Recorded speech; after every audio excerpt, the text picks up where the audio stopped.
Captain Sabharwal এবং Clive কুন্ডার, দুই নিবেদিত পাইলট যাদের জীবন ভাগ্য পৃথক হওয়ার হলেও উদ্দেশ্য ও শোকের মুহূর্তে এক বিন্দুতে এসে মিলেছিল।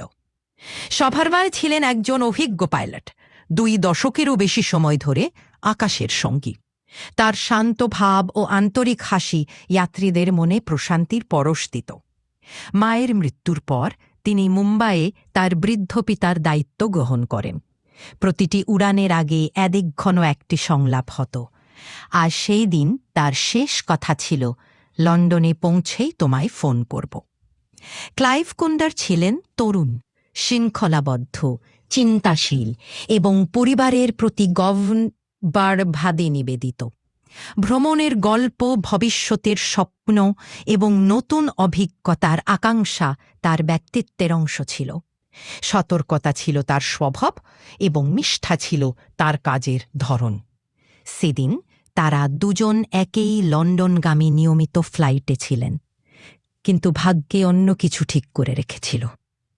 বিমানটি তীব্র অস্থিরতার সম্মুখীন হয় এবং কয়েক মুহূর্তের মধ্যেই তা ভূমির সঙ্গে সংঘর্ষে লিপ্ত হয়। ঘণ্টাখানি পরে ধ্বংসস্তূপ থেকে কোনো প্রাণ খুঁজে পাওয়া যায়নি।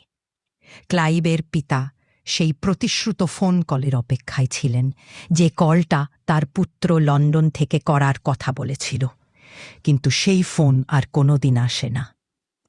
আর যেই খবর পৌঁছায় সেই মুহূর্তে থেকেই নেমে আসে এক নীরবতা, যা স্থায়ী হয়ে যায়।